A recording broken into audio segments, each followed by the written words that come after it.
Hello and thanks for watching Focus, a show that focuses on community, unity, and service featuring nonprofits and local heroes. I'm Chris Giard. Well, today we're at the Lutz Children's Museum in Manchester, Connecticut. For decades, the Lutz has provided a multifaceted museum for children to explore culture, history, and the natural sciences. All right, so let's go inside, meet some of the staff, and see some of the animals and all the great exhibits here at the Lutz.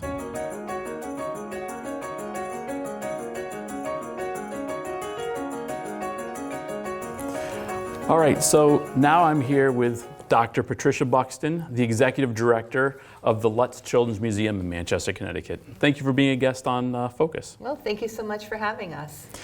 This is a staple in the community. I know I grew up going here and there's so many people, but there's a new generation that is experiencing the museum for the first time. Can you kind of give a brief history of how the museum came about? Sure, I'd be happy to. So the Lutz Children's Museum is named after Hazel Lutz. She was an art teacher here in Manchester back in the 1950s, 1960s. We still have some of her students stop by the museum and tell us a little bit about Hazel being their art teacher. She would travel the world and she would collect all these wonderful items from her travels and she would bring them back to her classroom and she'd put them in the closet. And then she would pull them out of the closet and she would share them with the children, and the children, she used to use those objects in her art lessons. And I had a visitor tell me how they would draw one of the objects that she had in her closet. So the collection grew and grew till it went to the basement of the Waddell School, and that's when other teachers started checking out the items and they started using them in their lessons. And then people started adding to her collection. And then what happened was it got so large that the PTO got together and they actually formed the Lutz Children's Junior Museum over on Cedar Street. And that's when the museum really started to take off. So we have an imaginary play area here where the children use their imagination to play in the make-believe Main Street. And then our museum educators still do what Hazel did. So they go down, they take out our kits that are made of artifacts from our collection, and then we go out to the schools and they give educational lessons on either history, culture, or the natural sciences, and that all fits into the units of study that those public school teachers are teaching their children in the classroom. I love how that just kind of enhances the education experience that the kids in our community have. So we've taken the tour, we've gone around the museum, there's a lot of great exhibits here, but there's a lot of great events that you guys have as well. Can you talk a little about some of the events that are coming up? So the Lutz Children's Museum does a lot of work in the community. So we have events here at the Lutz Children's Museum. For example, we have the elementary art show that's going on now. Each of the elementary schools here in Manchester, the children submit art, it's selected, and then it's displayed here. Each school gets a week. So we are showcasing all 7 elementary schools through the end of May. Right? Another great event that's coming up is in June. It's the second Saturday in June. Let me check my notes. Sure. June 8th. That's Connecticut Open House Day, and that's when our annual truck day is happening here. Oh. And children get to play in, on, and around all of the trucks that we'll have in our back parking lot. And I'm assuming fire trucks. What other kind of trucks? Fire trucks. We'll have the vehicle from the Manchester Police. Okay. In the past, we've had a resident bring in his big semi-tractor comes in. The Modern Milkman comes. The town of Manchester brings its public works vehicles. Cox Cable comes with their truck. So it's a lot of fun. Yeah, I think some of those events that we have in the community really, kind of fosters that sense that we have together, and making the connections. So anything else event-wise that we should be looking on the horizon? So we're not only here in Manchester with our events, we're out and about in the state of Connecticut. If I could, Absolutely. just check my notes. So we are going to be in Hebron on May 11th. We're going to be at the Department of Energy and Environmental Protection fishing event. Okay. We're going to be in Derby on the 25th at the Turtle Day at the Kellogg Environmental Center.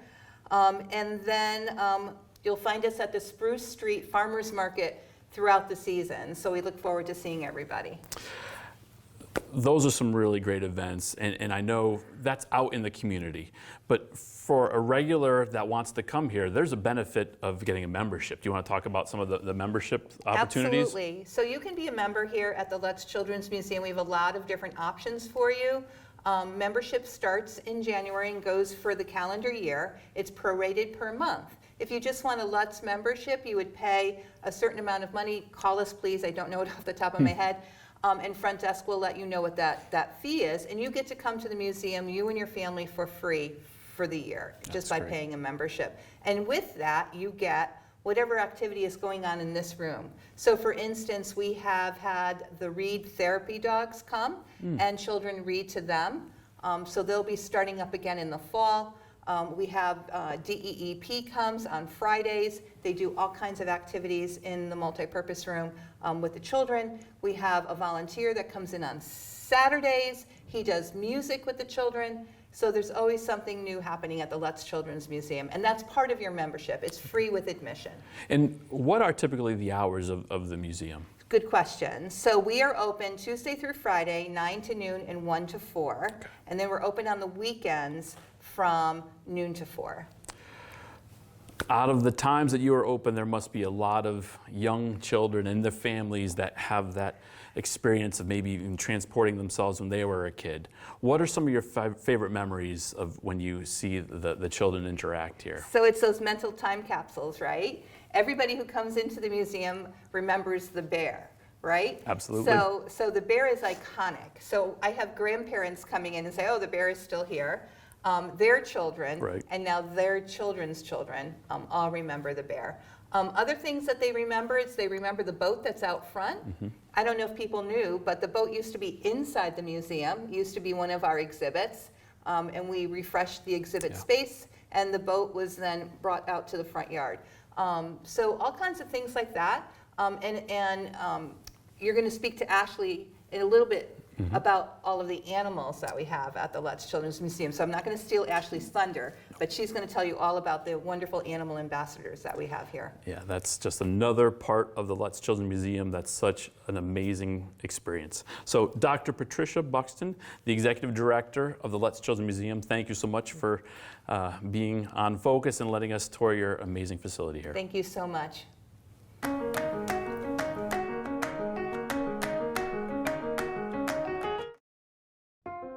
When connection is needed most, Cox is there to help. When families depend on affordable internet, we support them. When students need the tools to succeed, we empower them. And when veterans need a company who serves them, they can count on Cox. Whenever and wherever it matters most, we'll be there.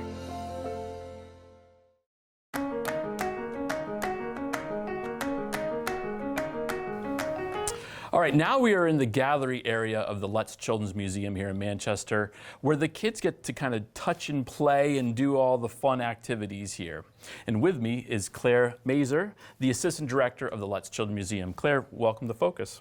Thank you. So there's so many great activities that happen here, and there's so many great programs that you guys offer. Why don't you talk about some of those outreach programs you do in the community? Absolutely. That's one of my favorite parts of being here at the Lutz. We get to go out into the schools, daycares, camps, all sorts of places that that children may not be able to come here to. So we bring our programming out to them. We develop programs through our education department that utilize the animals, things from our collections.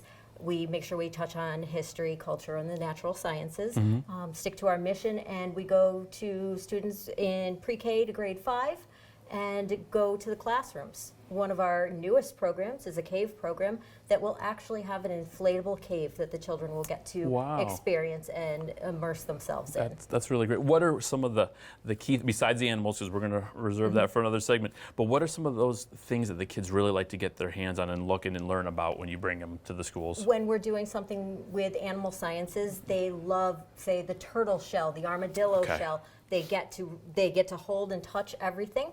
They get to describe what it feels like using their senses, what it smells like, you know, it doesn't make a noise when we Sure. bring our fingers under it. We don't taste it, but that's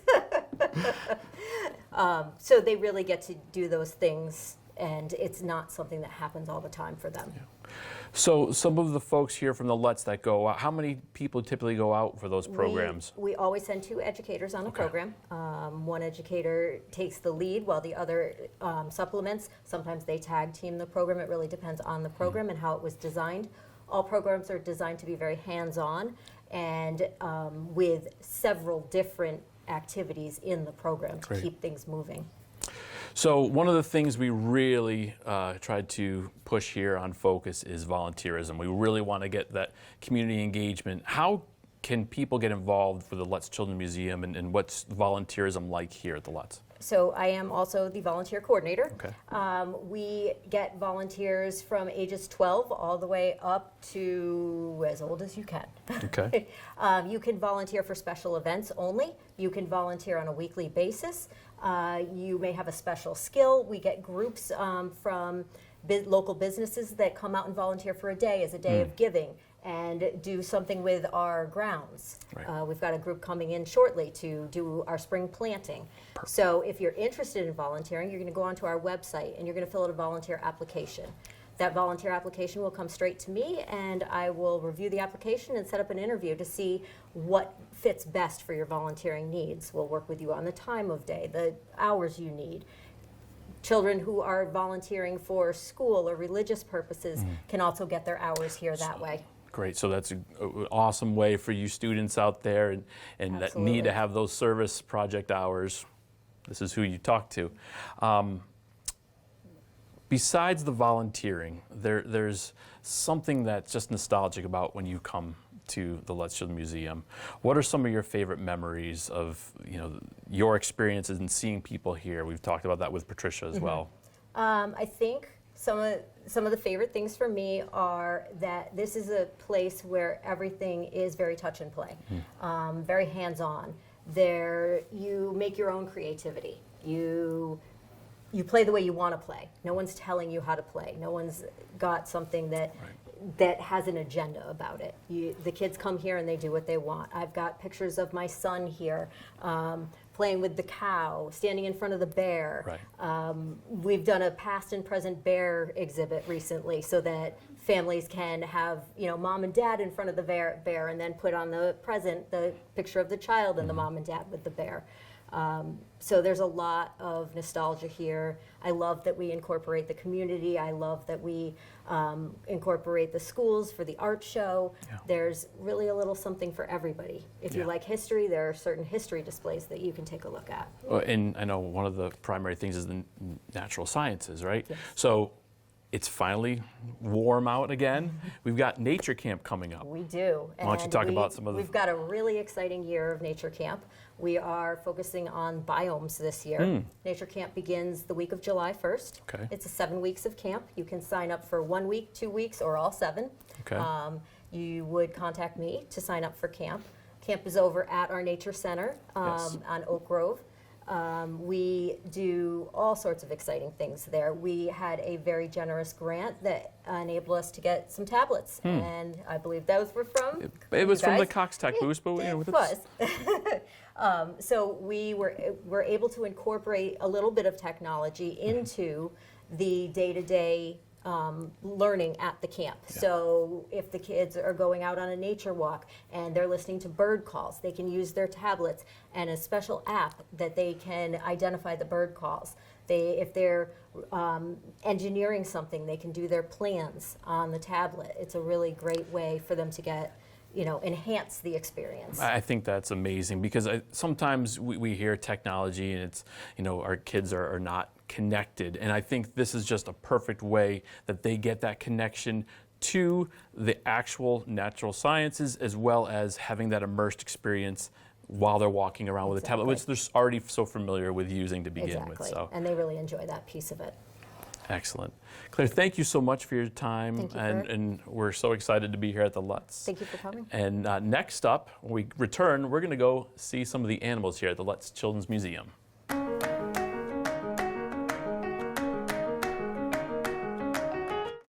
Connection. It's the heart of what we do. It's why we work to better the communities where we live and work.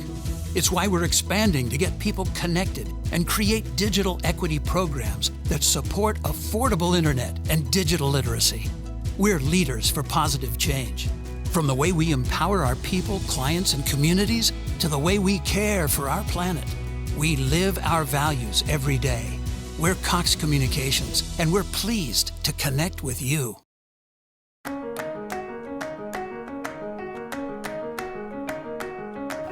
All right, now we are in the animal room of the Lutz Children's Museum with the animal curator, Ashley Little. Yes. Welcome to Focus. Thank you for being a guest. Thanks for having us. So, the Lutz, one of my favorite rooms here is coming in to see all the great animals on display and the fact that there's an interactive element to it as well. Can you give us some information about some of the animals that are here and what interests you about these animals? Yeah, so I like to think of us as the island of misfit animals. So all of our animals have an individual story. Some of them are injured wildlife that can't be re-released to the wild.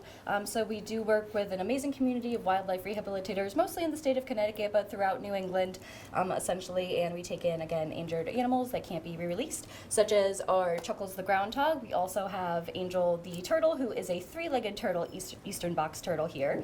So we have a lot of native species to our area that come into our collection.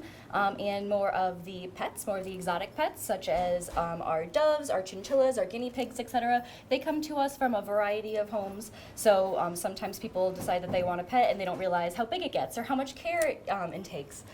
Sometimes people decide to get a whole bunch of pets and it turns into an animal hoarding situation, which is not necessarily the best for the animals themselves.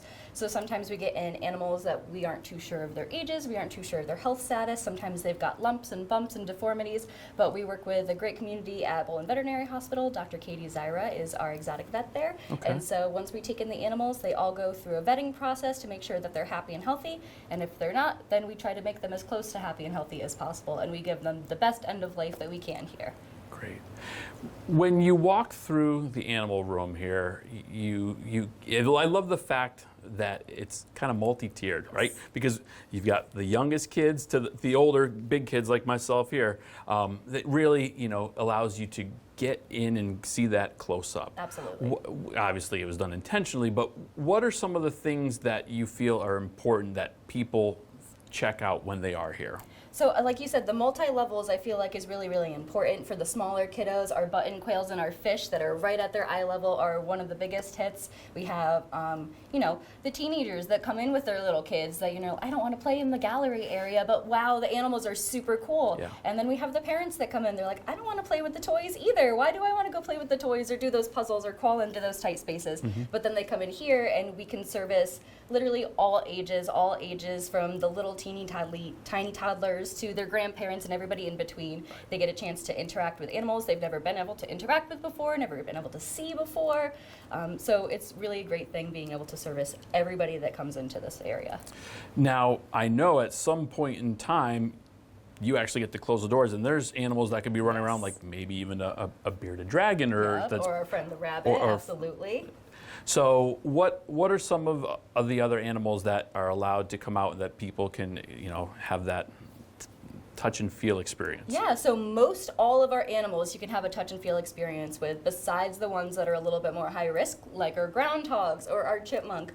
So pretty much every animal here, if you've never met a snake, we want you to get to interact with a snake. If you want to really meet a fluffy chinchilla, then you'll probably meet a fluffy chinchilla. If you're really interested in birds, we've got quite a variety of birds that you can interact with. So almost all of our animals can be ambassadors for their species and interact with the public, but we listen to the animals, and if that's what they don't want to do, then we don't do that. So we've taken in quite a variety of animals, again, like our rabbit. She gets to run around here and get exercise, but she says no thank you to interacting with our public. So to keep her happy and safe and to keep our public happy and safe, we just say she's a no-touch animal. That's great that you have those boundaries too. Absolutely. We listen to the animals' boundaries just like we have boundaries. Absolutely. So before we move on, I know you mentioned, but one of the most famous animals here at the Lutz is Chuckles, and it's a staple in the community, and I would say, venture to say, statewide. Yes. You guys are the leading, what's the word I'm looking for here? Prognosticators. Thank you. When it comes to that dreaded time of being in New England of whether or not we're going to have more winter or spring. Exactly. So tell me a little bit more about Chuckles and where you guys got Chuckles Yeah, from. so Chuckles has a vast history with us at the museum here. So obviously, wild animals don't live forever, but we've had Chuckles since the 1900s here. So we are on to Chuckles, I believe, 12 and 13. So it's Chuckles and his sister Jolene in there as well. So they came as a bonded pair. So they were found as orphaned wildlife. So they weren't necessarily injured in the wild, but they were found very malnourished.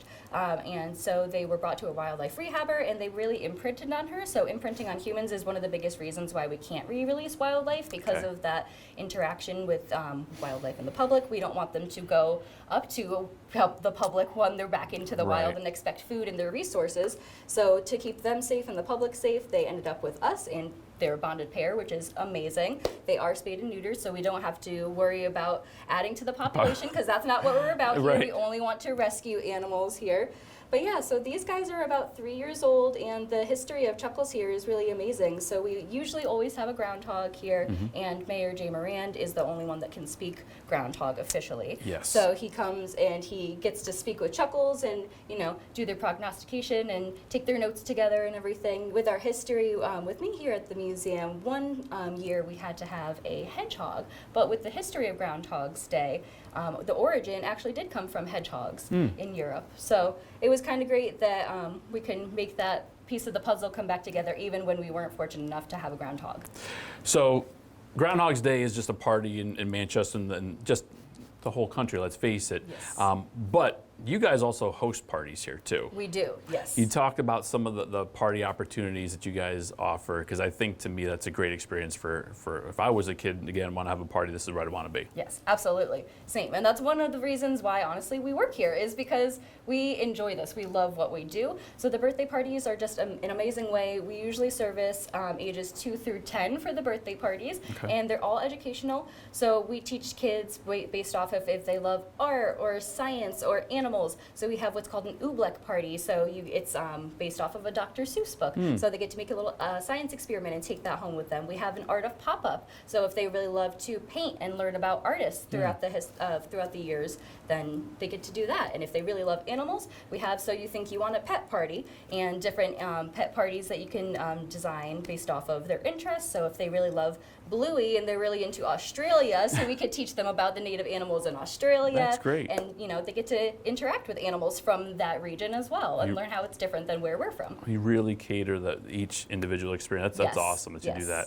So if we weren't doing a party, but you came here to the Lutz, you'd still have meet and greets too, right? Absolutely. Yep. Okay. So we guarantee our public meet and greets every single day, at least 2. So 1 in the morning session, and then we close from 12 to 1, and then 1 in the afternoon session at least. So we have a very small amount of staff here, but we run pretty much on volunteer help. So if we have lots of volunteers and our staff's hands are free, then we're going to be interacting with the public and animals all day long. And we saw some of your volunteers earlier when we were taking the tour, and they're very passionate. And I would Yes. love to give a shout out for all the folks that volunteer their time here at the Lutz and make this such a great, amazing experience for our community. We couldn't do it without our volunteers. Literally, we could not run this facility and all of our events without them. All right, so one last question before I let you go. What is one of your favorite experiences and memories here at the Lutz? So one of my favorite experience and memories is being able to, again, we kind of target audience is 1 to 10. I appreciate being able to service everybody. So if you want to come in and learn about, again, snakes, one of my favorite animals, I would love to teach you about that. If you want to come in and learn about more about why we should protect our native wildlife, love to teach you about that. If you want to learn about why you shouldn't be scared of a hissing cockroach and invertebrates, we'd love to teach you about that as well. So my favorite part is educating everybody, kids, their parents, and their grandparents, and everybody in between. Well, Ashley Little is the animal curator here at the Lutz Children's Museum. Thank you so much for your time and your wide knowledge of all the animals here. And we really encourage you guys to come out and experience the Lutz for yourself. All right, that wraps up another great episode of Focus. We want to extend our thanks to the staff and volunteers of the Lutz Children's Museum. They are a nonprofit and they need your help.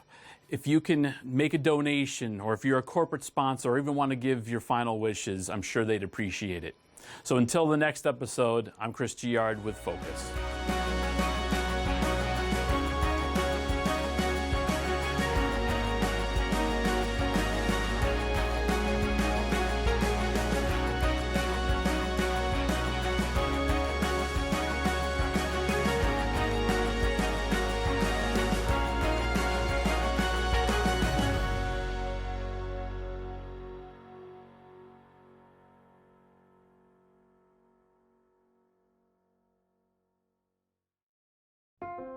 When connection is needed most, Cox is there to help. When families depend on affordable internet, we support them. When students need the tools to succeed, we empower them. And when veterans need a company who serves them, they can count on Cox. Whenever and wherever it matters most, we'll be there.